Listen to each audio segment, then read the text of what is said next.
Stand. It will be on Showtime, and it is a documentary chronicling the destruction of a man for his beliefs. Joining me is that man, one of my favorite players of all time because of my daddy. I'm going to tell you all about that in a second.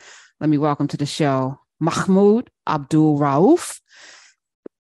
Thank you for being here. Thank you for having me. Yes, and joining us is the documentarian, the director of the documentary, Stand, Joslyn Rose Lyon. Hi, welcome. Hi, Karen. Thank you so much for having me.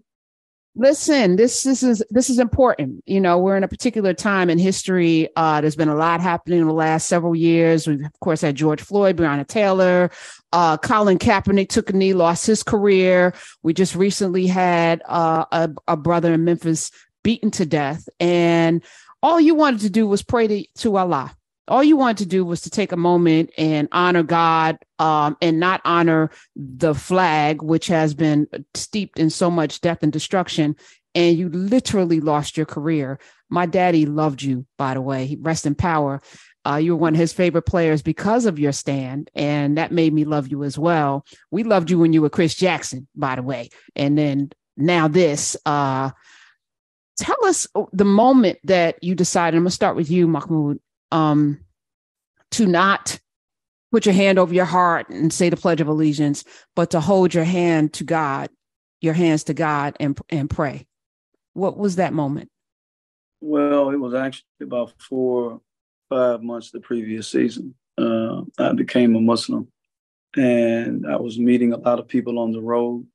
I started reading a whole lot more than I ever had, that I ever have in my life. Came across a lot of different authors that were speaking about the conditions globally and domestically, and then what my religion itself was saying about the importance of standing up for justice.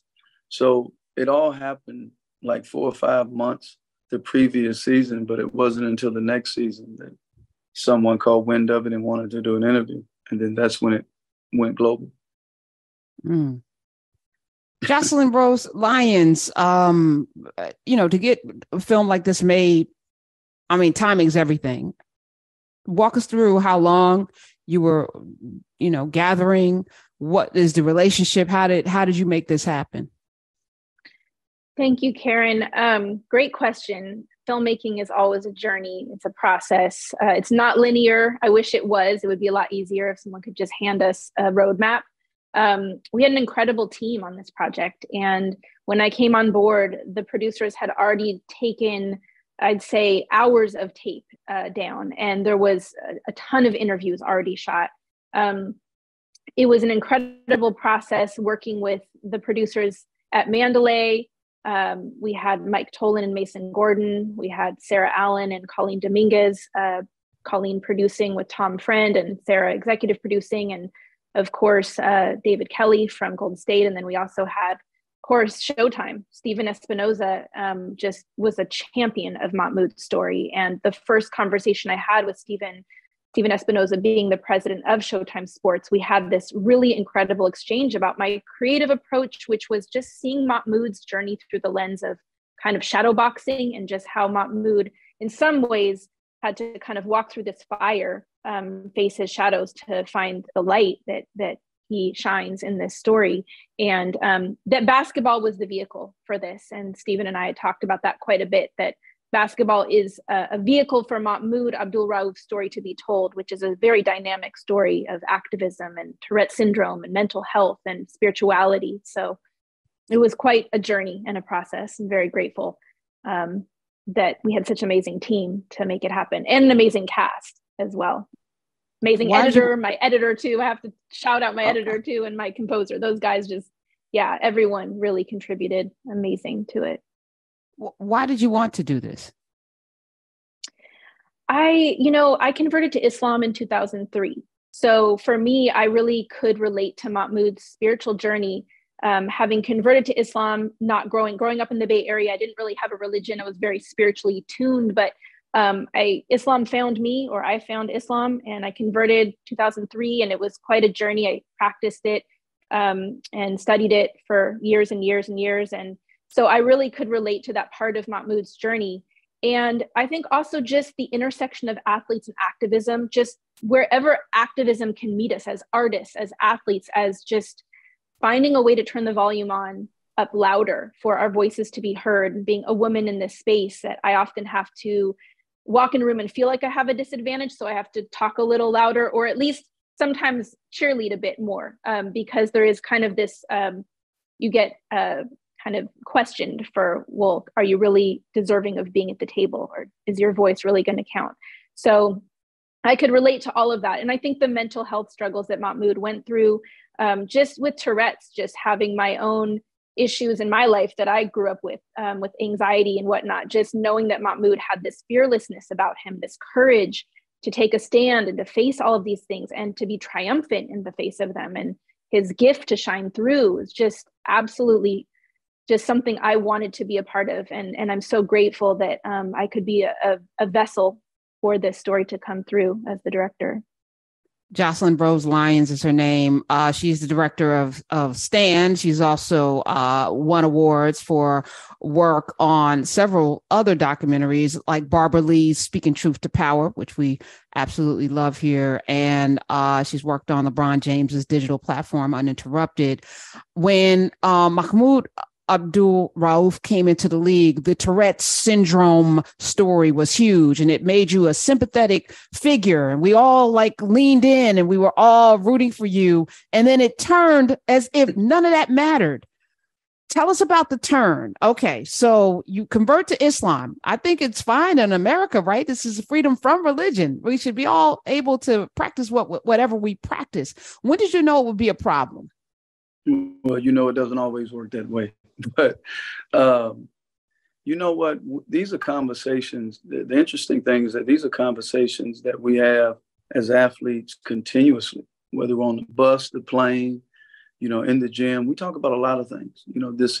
This perception or this stereotype that it's sort of like back in the day they would talk about the dingy blonde, right? And there's a stereotype all blondes are this way, or like all athletes. Most athletes don't have a mind of their own and can't think for themselves. So I didn't see anything necessarily. I didn't see a problem when they came up to me and they questioned me about do I want to talk about it. Even though I know the history has been such that look at Muhammad Ali's, the John Carlos's and Tommy Lee Smiths and all of those who have been condemned. You somewhat, I guess, in some sense, have a level of delusional hope that maybe things have shifted a little bit. But I noticed the next morning when I came to the gym and we were playing Shaquille O'Neal, Orlando. Who has a Muslim name, by the way. Yeah, of course. I'm thinking, look, when I saw all those journalists, because we weren't the greatest team. I mean, we were making improvements, but when Jordan and Shaq came to town, there was many more journalists that would be eager to interview them. So I'm thinking, they're coming to interview Shaq. But then they shifted and came my way. And when they asked me the question, I just spoke my conscience. So when I got to the gym that night, that's when I was called down to Bernie's office. And when I got into the office, he said, well, the NBA wants to suspend you and fine you if you don't stand. What do you say? I said, well, I'm not going to do it. And that's when he said, well, two people want to get on the phone with you. And I can't remember who they were. For some reason, because he's now the president, I'm assuming Adam Silver, because I think they were David Stern's right-hand men. And they commenced to tell me, they identified themselves as Jewish initially. And then they tell me a story. And I was polite. I said, listen, thank you for the story. I said, but in this context, I said, one, there's two things. I'm not Jewish. And that particular story doesn't apply to me. I said, so I'm going to continue to do what I do. And that's when he told me, I was so green because I'd never been suspended or fined before in my life. I thought it was going to take, and I say this all the time, like active legislation. It was going to take some days. They got to deliberate. So I said, look, can I go put on my uniform? He said, no. I said, I'm fine right now. He said, yeah. I said, okay. Well, can I go and support the team, in the stands? He said, no, they don't want you on the premises. So I had to leave. I had to leave the park. I mean, I had to leave the arena, the parking lot. Wait. I'm sorry, Mr. Rauf, Abdul-Rauf. I'm sorry. Yeah. You committed a crime? You committed a crime against humanity? Absolutely not. Yeah, absolutely not. Look, it was a crime being, I guess, a Black athlete speaking his conscience about what he feels about the American flag and by extension, the American system. So, you have to make an example of a person like me to send a message to others that if you do this, this is what will happen to you. But you know what's crazy? I remember this because you're not demonstrative. It's not like you were Muhammad Ali, where you weren't out there doing that. It was a very you have a very nice, calm cadence and flow. Yeah. Not at all, quote unquote, threatening. Mm-hmm. But the words that were coming out of your mouth were so they got on the phone and told you either apologize. Was there this list of things you had to do? No, not at all. Actually, my agent at the time, Sharif Nasir, had called the NBA. And there was a guy named Rod Thorne who was over fining people for various reasons, right? If you didn't, they wanted to fine me $1,000 a sock if the NBA emblem didn't show, because I would fold my socks up. They were just comfortable for me to play like that. I didn't like my socks up high, but they wanted to fine me. So he was the guy that if there were things in the NBA, rules that you were breaking, he was the one that was supposed to know. Well, Sharif called him and he said, "Hey, Ron, man, we got a call from Bernie. Bernie tells us the NBA is going to fine Mahmoud." Rod Thorne said, for not standing. He said, "Man, I don't know. I have never heard of no rule like that in the NBA. Now, this is the guy who fined in the NBA." And so that's when we go back. And I guess when it's all said and done, Bernie was trying to prevent things from happening, but it didn't work. It just exploded. But Rod Thorne he said that there was no rule, as far as he knew, where it was obligated to stand. The next year when I played for Sacramento was when they had it in big, bold print. You must stand for the national anthem. And so yeah, it was ridiculous. But that's how it all went down. But listen, it was more for me. Yes, I didn't, it was mild mannered because I was still searching. I was still trying to figure the world out. I knew that I didn't want to stand for it, but I also knew that it wasn't just going to remain there, because I began to read. And when you're reading and you begin to engage, it changes you. It just has to. It changes. Your thinking changes, your behavior changes. So they just brought it a little sooner than what I would have probably done it by bringing it to me. And I didn't back down and haven't backed down since.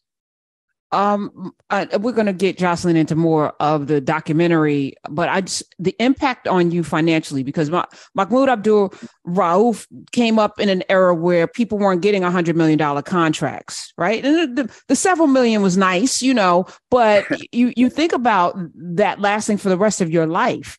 You know what I'm saying? I'm looking at Usain Bolt right now having to figure out some things because his whole fortune has been squandered, taken from him.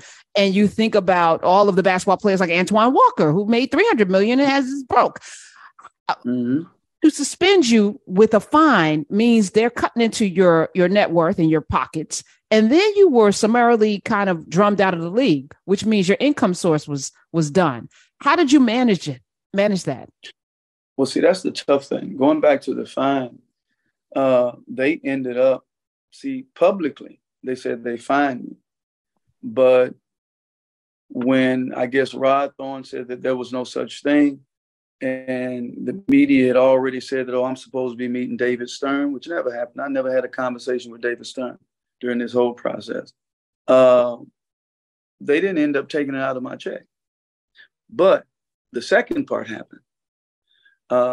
Because there's relationships in everything, right? There's a country club environment, right? And people talk. And then that's when I started to notice, because initially I'm trying to not be reactionary and say, okay, this is blackballing, because it's quick for people just to go straight there when something happens. But I began to look at patterns, right? And I'm looking at my time diminishing. I'm looking at the fact that I'm the top free shooter. They do a special on the top free throw shooters. I'm never shown. I'm looking at the fact that usually when I didn't play and I'm in my prime, that reporters are coming asking me, why aren't you playing the whole season? It's like a handful of reporters would come and talk to me, right? It's almost like there was hands off. So I'm looking at all of this take place, right? Then never before in the history of my playing that I'm getting DNPs, right? Because the coach's decision, they just didn't put me in. I see, and this is an attempt because the more you don't see me, it's like out of sight, out of mind, right? Then it's easy it's easy to say to people, well, we don't know if he has it anymore, right? Because you don't see me play. And that's because there are laws in this country, right? That you just can't say, well, I'm getting rid of you because you said this.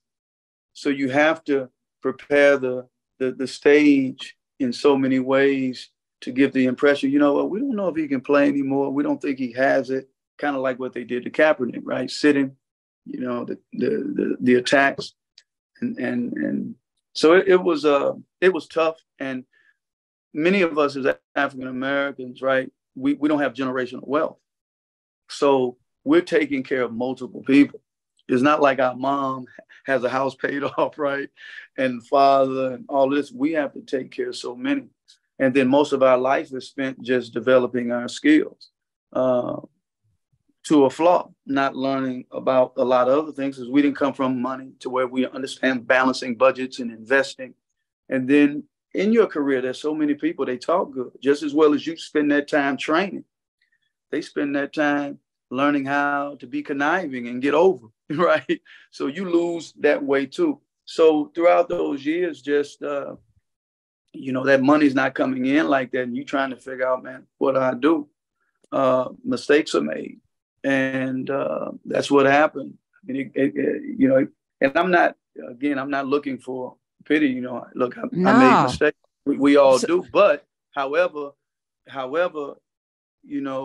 when you just take somebody's livelihood simply because they took a position and the position wasn't wrong, they're not out there beating people up in clubs. Doing something stupid. They're not out there raping, stealing. You just talk, you have a conscience. You said something. You can go verify these things. This is what it is. And you destroy somebody's career for that. That's criminal. It's very much criminal. And look, man, even my closest friends didn't know this. For years, I went broke. I'm talking about broke to the point of I'm in my bathroom. I don't even have heat, and I'm in my bathroom lighting these little candles, and I'm putting them in the bathroom because the bathroom is the smallest place in the house. And I was going through divorce at the time. So my wife at the time left. And so I'm in there and I'm stuffing stuff by the door so that room can stay warm. You know what I mean? And I'm going to the gym and I'm trying to please God, guide my steps. I don't know what I'm going to do, and I had to live that way for a while. I'll walk from the gym. Hey, man, no, I love walking, man. Hey, because that was my issue. I had to solve it. I had to fight through it and get through that. Right. And I would never let a person know. I remember a guy came out the gym one time. He saw me because I ended up losing my car. I had to rent something, because I would come into money a little bit, training people, right? At the time, didn't know what to charge at the time, right? So I had this little old car. And he was like, man, I love it. He said, man, people just don't know, man, you rolling, right? And you living like this. Now, I had stopped living like that for a long time. Like when I moved back to Mississippi, I stopped spending a lot of money. I just started living simple. So I was okay with that.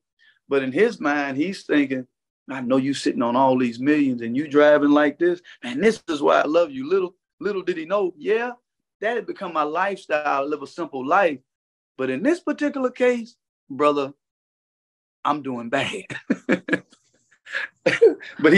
I never told anybody until the book came out, or the little people that ended up knowing.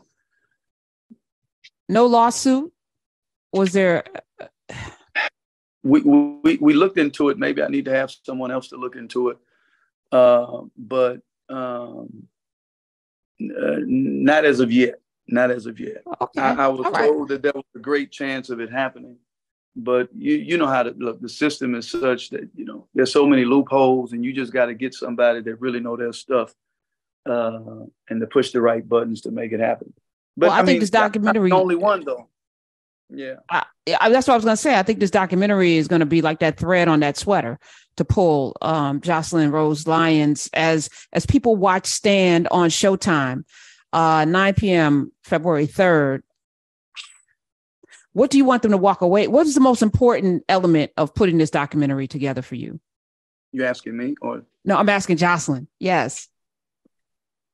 Well, it's a great question. I would love to say I know the answer. I think when we look at art of any kind, whether it's music or visual art, there is a very strong ambiguity in the interpretation of art, which is what makes art art. It doesn't have an opinion per se. It's more so the audience's ability to interpret it however it resonates.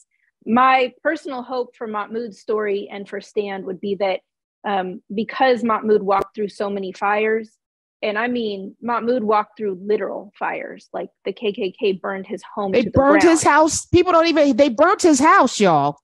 They burnt his house. To the ground, like completely in rub, like there was nothing left. So, and the inner fires, there was these physical fires, but Mahmoud also walked through just fires in his life and was able to fearlessly, courageously face those fires. And like they say, the phoenix that rises from the ashes, or it's like that, I always talk about this process of alchemy, but it's really the ability to transmute that fire into your power. And I feel that Mahmoud's story is one of courage and just how to be fearless in the face of fires in our lives, and that you can prevail. Mahmoud's story to me it's remarkable. And I hope that my prayer and intention and greatest hope, I guess, for audiences is that they will walk away and remember that we all have that ability inside of ourselves to take a stand for what we believe in and to fearlessly stand for those things. And one thing that also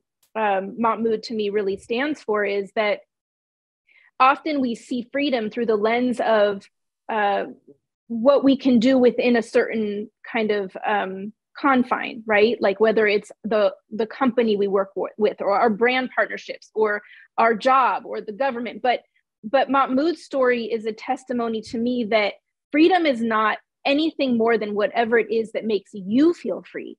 And Mahmoud's ability to stand up in the face of knowing that he could lose and did lose everything, that was freedom, that was peace. To me, that's really the message I would want people to walk away with, is remembering that you, by standing for what you believe, you will actually Mahmoud did find greater peace, I would think, and more freedom than having to silence yourself. Well, freedom also has a price that he paid dearly. So many people that came after him didn't have to. LeBron and them could stand up with hoodies on and put "I Can't Breathe" t-shirts on because of the work that you and Craig Hodges did, the conviction that you and Craig Hodges and others lost their careers over. I would love for you to come back. I'm being told we got no more time with you. Will you come back? Will you come back to the Karen Hunter Show? I want to keep. We got more to talk about, and Joslyn Rose Lyons' documentary is everything. It's called Stand, and we'll be on my what to watch list on Friday, so y'all will have to check that out. It's important. It's important because it's more than basketball.